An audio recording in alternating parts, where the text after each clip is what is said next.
नमस्कार मंडळी, स्वागत आहे आपला एका नवीन व्हिडिओमध्ये. तर आज आपण जाणून घेणार आहोत सतत तुम्हाला झोप का येते. हो, बरं ऐकलं, तू बरोबर ऐकलं, तुम्हाला झोप का येते सतत. मी बघितलं यूट्यूबवरती बरेचसे व्हिडिओ आहेत झोप का येत नाहीत, त्याची कारणे आणि त्याचे उपाय. पण झोप का येते जास्त, याचे काय कारणे उपाय हे सगळं काय याच्यावरती माहिती नाही आहे, कमी प्रमाणात माहिती आहे. तर मग आपण याच व्हिडिओवरती आज जाणून घेणार आहोत सतत झोप का येते, शरीर काय त्याचे संकेत देते, ते सगळे संकेत आपण जाणून घेणार आहोत. काय होतं, रात्री 7 ते 8 तास झोपूनही काय होतं, दिवसभर झोप येते का? हो, जर येत असेल तर हा व्हिडिओ नक्की तुमच्यासाठी आहे. का? कारण या व्हिडिओमध्ये काही आजाराची लक्षणं आहेत का, किंवा स्लीप ॲपनिया असे वेगवेगळे झोपेचे आजार आहेत का, हे तुम्हाला स्वतःच्या स्वतः कळेल. फक्त तुम्ही मी सांगितलेली लक्षणे नीट काळजीपूर्वक ऐका. तर झोप पूर्ण न होणे काय होतं, सर्वात सामान्य कारणापैकी एक म्हणजे पुरेशी किंवा चांगल्या गुणवत्तेची झोप न मिळणं. आणि असं झालं तर तुम्हाला सतत झोप येणार. आता का चांगल्या गुणवत्तेची का झोप मिळत नाही, तर कारण तुम्ही रात्री उशिरापर्यंत जागताय, मोबाईल बघताय, इरेग्युलर स्लीप शेड्यूल आहे. म्हणजे कधी पण झोपायचं कधी पण उठायचं, हे असं करून चालणार नाही. रात्री वारंवार जाग येत असेल तरी पण तुमची क्वालिटीची झोप पूर्ण होत नाही. खूप कमी तास झोपताय, म्हणजे 3-4 तासच झोपताय रात्री. किती झोपायला पाहिजे? कमीत कमी 7 तास तरी झोपलं पाहिजे, आणि वयानुसार ती वेगवेगळं आहे. नंतर प्रौढ व्यक्तींना काय लागतं, साधारणतः 7 किंवा त्यापेक्षा अधिक तास. बाकीच्यांनी 7 तास झोपलं चालतं, पण ज्यांचं वय जास्त आहे त्यांनी 7 किंवा त्याच्यापेक्षा अधिक वेळ झोपले पाहिजे. आता स्लीप अपनिया हे दुसरे कारण असू शकतं. स्लीप अपनिया म्हणजे काय, तर रात्री मोठ्या मोठ्याने घोरणे. आणि घोरताना काय होतं, झोपेत श्वास थांबतो बऱ्याच वेळा, काही जणांचं, सर्वांचं नाही. किंवा गुदमरल्यासारखं होतं आणि सकाळी उठल्यावरही थकवा जाणवतो. हे ऑब्स्ट्रक्टिव्ह स्लीप अपनिया हे असा आजार आहे, आणि त्याचं हे संकेत असू शकतं. आता दिवसभर तुम्ही ह्याच्यामुळे काय होणार, झोप येणार, परत कॉन्सन्ट्रेशन कमी होणार, तुमचं लक्ष लागणार नाही कोणत्या गोष्टीकडे, तुम्हाला डोकेदुखी होऊ शकते, तुमची चिडचिड होऊ शकते. अतिरिक्त वजन असलेल्या व्यक्तींमध्ये यांचं जास्त धोका असतो. का? कारण त्यांचं झोपल्यानंतर श्वासमध्ये बंद होण्याची, श्वास अडकण्याची समस्या होते, आणि श्वास जर बंद झाला तर ते अचानक दचकून उठतात. त्याच्यामुळे त्यांच्यामध्ये जास्त धोका आहे.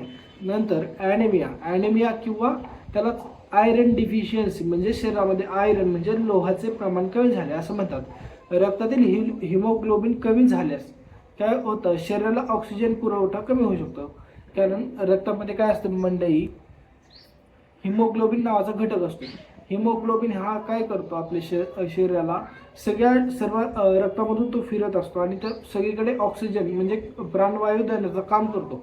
पण जेव्हा हाच कमी झालेला असेल तेव्हा आपल्या सर्व शरीराला ऑक्सिजन योग्य प्रमाणात भेटणार नाही.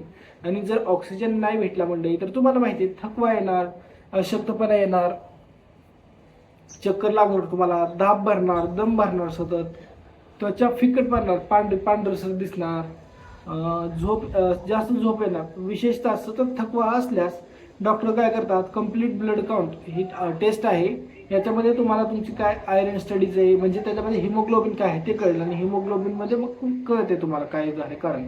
नंतर चौथं कारण काय असू शकतं, थायरॉइड कमी काम करत असेल तर त्याला हायपोथायरॉइडिझम म्हणतात. आणि या हायपोथायरॉइडिझम या केसमध्ये तुम्हाला असं होऊ शकतं, तुमची जास्त झोप लागू शकते, तुम्हाला थकवा येऊ शकतो, तुमचं वजन वाढू शकतं, जास्त थंडी वाजू शकते, तुमची त्वचा कोरडी पडू शकते, हृदयाच्या ठोकी कमी होऊ शकतात, BP कमी होऊ शकतो, अशी लक्षणे होऊ शकतात.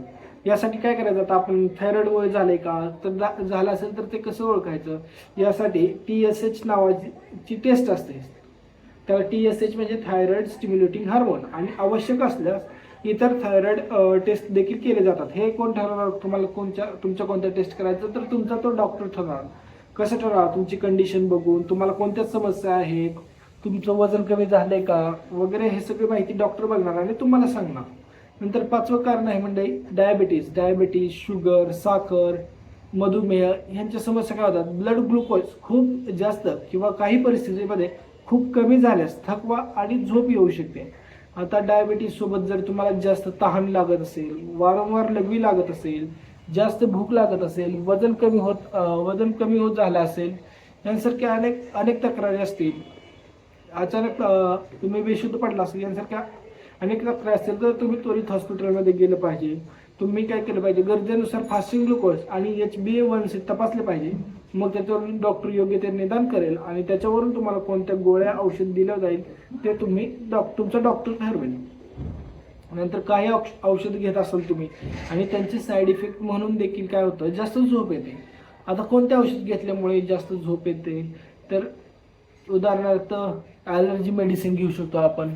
जर कोणाला कशाची ॲलर्जी आहे, त्याची मेडिसिन त्याचे औषध वगैरे घेत असेल तर त्याला जास्त झोप येऊ शकते. नंतर जर कोणी झोपेच्या गोळ्या घेत असेल तरी त्याला जास्त झोप येऊ शकते.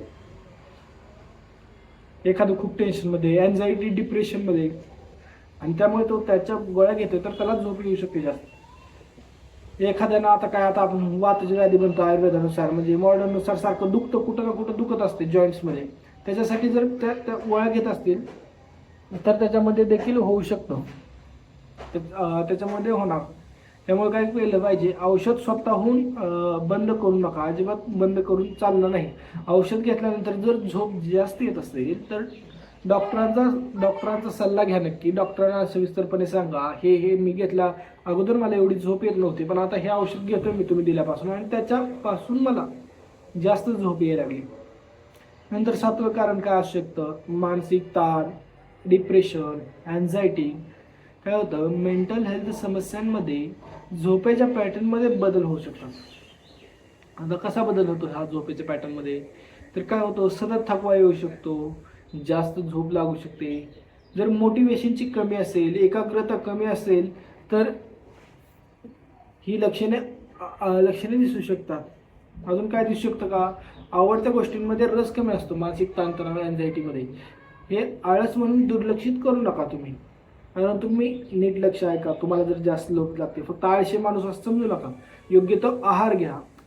आता पहिल्यानंतर काय, चुकीचा आहार, बरेच माणसं काय करतात, चुकीचा आहार घेतील, त्याच्यामुळे देखील जास्त झोप येते. खूप प्रोसेस्ड फूड्स घेतात, जास्त शुगरी म्हणजे साखर असलेले पेय घेतात, असंतुलित आहार घेतात, एनर्जी लेवलमध्ये चढ उतार जाणू शकते. त्याच्यामुळे काय होतं, ब्रेकफास्ट मीलमध्ये कमी प्रोटीन असतं, फायबर कमी असतात, अतिप्रमाणात शुगरी फूड्स असतात आणि नियमित जेवण करत नाहीत. त्याच्यामुळे म्हणजेच अनियमित जेवण करतात. त्याच्यामुळे काय होतं, त्यांचा सगळा आहारच बदलून जातो. आहारामध्ये प्रोटीन असणं तेवढं खूप महत्त्वाचं आहे, फायबर असणं खूप महत्त्वाचं आहे. पण हे जर सगळं नसेल तर आपलं कशी झोप राहणार, शरीरच नीट वाढणार नाही. त्याच्यासाठी प्रोटीन, फायबर नीट आहारामध्ये असणं उपयोगी आहे. नंतर 9वं कारण आहे डिहायड्रेशन. डिहायड्रेशनमध्ये काय होतं, तुम्हाला थकवा जाणवू शकतो, डोकेदुखी जाणवते, चक्कर येते, तुमचं लक्ष विचलित राहू शकतं. पण सर्वांसाठी दररोज एक्झॅक्टली 3 ते 4 लिटर असं पाणी पिलं पाहिजे असा नियम नाही मंडळी. गरजेनुसार हवामान, शरीर, म्हणजे आता जर ऊन खूप जास्त कडक आहे तर आपल्याला जास्त पाणी लागणार. जर ऊन कमी आहे, आता थंडी आहे, थंडीमध्ये आपल्याला कमी पाणी लागणार. याउलट लहानांना कमी पाणी लागणार, मोठ्यांना जास्त पाणी लागणार. जे जास्त उन्हात काम करतात त्यांना घाम जास्त येणार, त्यांना पाण्याची गरज जास्त लागणार, ते आपोआप 3-4 लिटरपेक्षा जास्त पाणी पिणार. पण जे AC मध्ये बसून आहेत आता काय, त्यांना तर एवढं पाणी लागेल का, उन्हाळ्यामध्ये देखील जर AC मध्ये बसून असले त्यांना लागणारच आहे. 3 लिटर पण ते पाणी पिणार नाहीत. मग ते काय चुकीचं आहे का, नाही. ते तुमचं शरीर आपोआप ॲडजस्ट करतं, जेवढी तहान लागेल ज्याला जेवढी, त्याने तेवढं पाणी पिलं पाहिजे. पण खूप पण कमी पिऊन प्रॉब्लेम होणार आहे, खूप पण जास्त पिऊन प्रॉब्लेम होणार नाही. कारण खूप कमी पाणी पिलं तरी शरीरामध्ये डिहायड्रेशन होऊन मी सांगितलं ती लक्षणं होणार, आणि खूप जास्त पाणी पिलं तर किडनीवरती लोड येणार, किडनी सतत काम करणार आणि त्याच्यामुळे वेगवेगळे आजार होऊ शकणार. नंतर आता 10वं कारण काय, व्हिटॅमिन B12 किंवा इतर पोषक घटकांची कमतरता. आता व्हिटॅमिन B12 ची कमतरता ही तर सर्वात जास्त कॉमन आहे मला वाटतं इंडियामध्ये. व्हिटॅमिन B12 ची कमतरता आपल्याकडे आहे, ते कसं ओळखायचं, इथं नका आहेत का तुमचे, इथं काळसर, इथं नकाच्या खाली इथं काळसर जर जास्त दिसत असेल सगळ्या बोटांवर इकडं असं, तर तुम्हाला व्हिटॅमिन B12 ची कमतरता आहे, ओळखून जावा तुम्ही. आणि त्याच्यासाठी काय आहार घेतला पाहिजे ते सुद्धा मी तुम्हाला सांगितलेलं आहे मागच्या व्हिडिओमध्ये. जर तुम्हाला पाहिजे असेल तर तो व्हिडिओ बघा तुम्ही जाऊ. आता जर व्हिटॅमिन B12 कमतरता असतील तर त्याची लक्षणं आहेत, थकवा येतो, अशक्तपणा येतो, हातापायांना मुंगे येतात, सुन्नपणा होतो, बॅलन्स कमी होतो. त्यासाठी काय केलं पाहिजे ते देखील मी दुसऱ्या व्हिडिओमध्ये सांगितलेलं आहे. तर तुम्ही तो व्हिडिओ जाऊन बघू शकता. आता कोणत्या तपासण्या कराव्यात? प्रत्येक व्यक्तीला सर्व टेस्ट आवश्यक असतात असं काहीही नसतं. काय करतं डॉक्टर? लक्षणानुसार, आता कोणाचं काय लक्षण आहे त्याच्यानुसार त्याला टेस्ट निवडतो. जर डॉक्टरला वाटलं ह्याच्यात हिमोग्लोबिन कमी आहे, त्याच्यामुळे मग आता हिमोग्लोबिन कमी आहे तर त्याच्यासाठी फक्त कम्प्लीट ब्लड काउंट म्हणजे CBC ही एकच रक्ताची चाचणी करणे गरजेचं आहे. कारण त्याच्यामध्ये आपल्याला कळून जाईल की त्याच्यामध्ये काय हिमोग्लोबिन कमी आहे का, त्याच्यामुळे होतंय का. एखाद्यामध्ये जर समजा थायरॉइडची टेस्ट करेल, तुमच्या त्या कंडिशननुसार डॉक्टर बघून घेईल. TSH टेस्ट करेल, फास्टिंग ग्लुकोज टेस्ट करेल शुगरसाठी, डायबिटीजसाठी, विटॅमिन B12 चेक करेल जर तुम्हाला इथं जर काळा पडलं असेल सगळं तर. आयरन स्टडी करेल डॉक्टर. नंतर किडनीचा टेस्ट करेल जर आवश्यक पडलं तर. जर स्लीप अपनियाची शक्यता नसेल तर स्लीप स्टडी केली जाऊ शकते. स्लीप स्टडी म्हणजे काय होतं? पॉलिसोमनोग्राफी असं म्हणतात स्लीप स्टडीला. आणि ह्याच्यामध्ये काय होतं? तुम्ही किती वेळ झोपता, कधी उठता, तुमची झोप कशी, ही सगळी माहिती घेतली जाते. नंतर कोणता आहार घेतला पाहिजे तुम्ही मंडळी? तर संतुलित आहार घ्या. त्याच्यासाठी पहिल्यांदा प्रोटीनसाठी काय खाल्लं पाहिजे? डाळी खाऊ शकता, कडधान्य, अंडी, दूध, दही यांसारखे पदार्थ तुम्ही खाल्ले पाहिजे. चिकन खाऊ शकता जर घेत असेल तर. नंतर आयरन रिच फूड्स घेतले पाहिजे. आयरन म्हणजे ज्याच्यामध्ये लोहाचं प्रमाण जास्त आहे. हिरवा पालेभाज्या, विशेषतः पालक घेतलं पाहिजे तुम्ही. पालखीमध्ये हे भरपूर प्रमाणात आहे. डाळी खाल्ल्या पाहिजे, चणे खाल्ले पाहिजे, बीन्स खाल्ले पाहिजे. मटण जर खात असाल तर मटण खावा तुम्ही. जर विटॅमिन B12 ची कमतरता असेल, तुम्हाला दिसते इथं काळे झाले तुमच्या नखांच्या खाली, तर ते दूर करण्यासाठी दूध, दही, अंडी खाऊ शकता, मासे खाऊ शकता. आणि अजून काय वेगवेगळे पदार्थ आहेत, तुम्ही गुगलवर सर्च करू शकता किंवा मी याच्यावरती सेपरेट व्हिडिओ सांगितलेला आहे, त्याच्यामध्ये देखील जाऊन बघू शकता तुम्ही. इतरमध्ये काय घेऊ शकता? विविध वेगवेगळे फळे घ्या तुम्ही, भाज्या घ्या, संपूर्ण धान्य घ्या. फक्त एखादा फूड किंवा विटॅमिन घेऊन सततची झोप बरी होत नाही असं अजिबात नाही. कारण बरेच लोक म्हणतात आता मग एवढं सगळं झालं, मला एकच असं काय तर सांगा ज्याच्यातून मला सगळंच भेटेल. एकाच ह्याच्यातून सगळं भेटणे शक्य नाही. कमी जास्त प्रमाणात थोड्या प्रमाणात असतं पण त्याचा शरीरावरती फायदा होणार नाही. मी तुम्हाला सांगितलं तुमचं काय कारण आहे, तुम्हाला ओळखता आलं व्हिडिओ बघून तर तुम्ही ओळखा आणि त्याच्यानुसार तुम्ही उपाय करा. आता झोप सुधारायची तुम्हाला, आता झोप सुधारण्यासाठी काय सवयी आहेत का? तर हो आहेत. काय केलं पाहिजे? रोज जवळपास एकाच वेळी झोपा. म्हणजे रोज तुम्ही 10ला झोपता तर 10 वाजता झोपा. कधी 10ला, कधी 8ला, कधी 12ला असं झोपणं अजिबात टाळा. कारण ह्यांच्यामुळे तुमची स्लीप सायकल म्हणजे झोपेचा पॅटर्न आहे तो तुमचा डिस्टर्ब होऊ शकतो, बिघडू शकतो आणि त्याच्यामुळे तुम्हाला जास्त झोप येणं, कधी कमी झोप येणं असं होऊ शकतं. म्हणजे ज्यांचं आता प्रौढ आहेत, म्हणजे ज्यांचं साधारण 50पेक्षा जास्त वय आहे, त्यांनी 7 तास किंवा त्याच्यापेक्षा झोप घेणं जास्त झोप ठेवा. झोप जास्त पण खूप पण जास्त ठेवू नका. 8-9 तास झोप तुम्हाला पण पुरेशी आहे. झोपण्यापूर्वी काय करा? मोबाईल बघत असाल तर मोबाईल बघायचं कमी करा किंवा बंदच करा. 1 तासभर आधी मोबाईल बघू नका. जर मोबाईल बघत असाल तर दर 20 मिनिटांनी 20 सेकंदासाठी 20 मीटर लांब असलेल्या वस्तूकडे बघायचं. याच्यामुळे काय होतं मंडळी? तुमच्या डोळ्यावरचा ताण कमी होतो, तुमचे डोळे रिलॅक्स होतात आणि तुम्हाला चांगली झोप येऊ शकते. रात्री जर कॉफी वगैरे पित असाल तर कॉफी पिणे टाळा. कारण त्याच्यामध्ये कॅफीन असतं आणि कॅफीन हे झोप येऊ देत नाही लवकर. आणि लवकर झोप नाही झाली तर तुम्ही जास्त वेळ झोपणार, तुमची स्लीप सायकल सगळी डिस्टर्ब होणार. रात्री जर तुम्ही दारू पित असाल, अल्कोहोल घेत असाल तर ते टाळलं पाहिजे. कारण हे चांगलं नाही. थोडा अल्कोहोल प्रमाणात कधीतरी झोप येऊ शकते पण रोजच जास्त घ्यायला लागल्यावर हे तुमची झोप बिघडवू शकतं, तुम्हाला अल्कोहोल डिपेंडंट बनवू शकतं. आता अल्कोहोल डिपेंडंट म्हणजे काय? अल्कोहोल विड्रॉल सिम्पटम म्हणजे काय? दारू पिल्यामुळे काय होतं, दररोज दारू पिल्यामुळे काय होतं, ही सगळी लक्षणं मी आपल्या अगोदरच्या व्हिडिओमध्ये सांगितलेले आहेत. तुम्ही जाऊन जर तुम्हाला बघायचं असेल तर तो बघू शकता. नंतर दिवसभर नियमित फिजिकल ॲक्टिव्हिटी करा. काय करते? आजचा आता हे असलं लाईफस्टाईल झाले, आपण एका जागेला बसतो, काय फिजिकल ॲक्टिव्हिटी वगैरे काही नाही. तर फिजिकल ॲक्टिव्हिटी केली पाहिजे. एका जागेला बसून चालणार नाही. जरा शरीरातनं घाम येस तर काम करा, जरा काम केली पाहिजेत आपण. नंतर सूर्यप्रकाशात बसा सकाळी. कारण सूर्यप्रकाशात बसलेलं चांगलं आहे. त्याच्यामुळे आपल्याला विटॅमिन D भेटतं, त्वचेवरती ग्लो येतो. सकाळी सकाळी लवकर उठलं, ऑक्सिजन फ्रेश हवा असतं बाहेर, ते खूप चांगलं आहे. रात्री खूप जास्त जड जेवण करू नका. म्हणजे त्याला जेवढी भूक आहे त्यापेक्षा कमी जेवण करा. जर तुमचं जास्त वजन असेल तर वजनावर नियंत्रित ठेवा. बेडचा वापर शक्यतो झोपेसाठीच करा. असं बसून झोपून मोबाईल बघणं, जेवण झालं की हे सगळं बंद करा. आता कधी डॉक्टरांकडे गेलं पाहिजे काय, ही सगळी माहिती सांगतो मी तुम्हाला. आता नीट जरा काळजीपूर्वक ऐका. पुरेशी झोप असूनही सतत झोप येत असेल तुम्हाला, म्हणजे तुम्ही 8 तास झोपताय आणि तुम्हाला तरी पण झोप येते, तर तुम्ही डॉक्टरांकडे गेलं पाहिजे.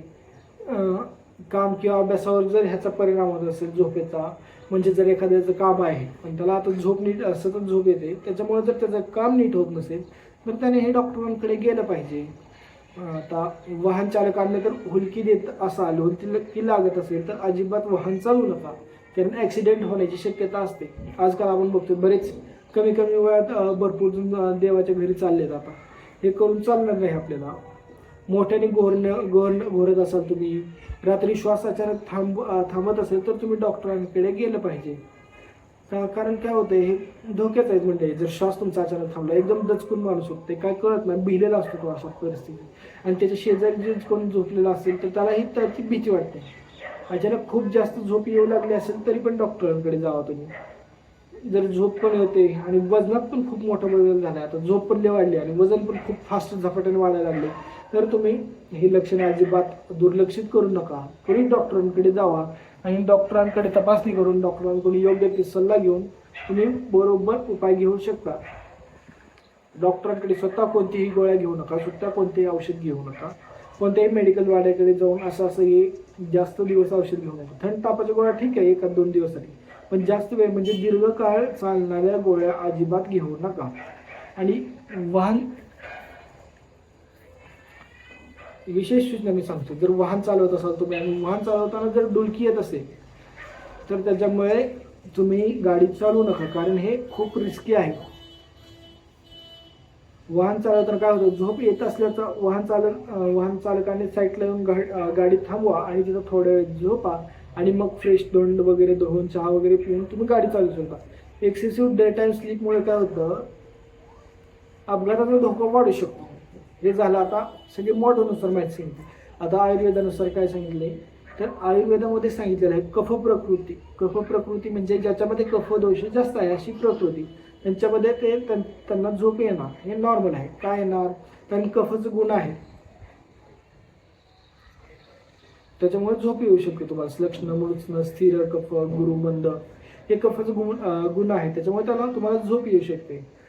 आणि त्याच्यासाठी तुमचं वजनही वाढू शकतं, वजन जास्त असतं कफच्या पर्सनमध्ये. ही सगळी लक्षणे आहेत. जर तुम्हाला जरी व्हिडिओ आवडला असेल तर व्हिडिओला लाईक करा. जर तुम्ही चॅनलवरती पहिल्यांदा आला असाल तर कृपया चॅनलला सबस्क्राईब करा आणि असेच नवीन कंटेंटसाठी व्हिडिओ नक्की बघत राहा. चॅनलला सबस्क्राईब करून ठेवा. जर तुम्हाला कोणत्या पर्टिक्युलर विषयावरती जर व्हिडिओ पाहिजे असेल तर मला नक्की कमेंटमध्ये सांगा, मी नक्कीच त्यावरती व्हिडिओ बनवेन. जर तुम्हाला व्हिडिओ आवडला तर व्हिडिओ लाईक करा. धन्यवाद मित्रांनो.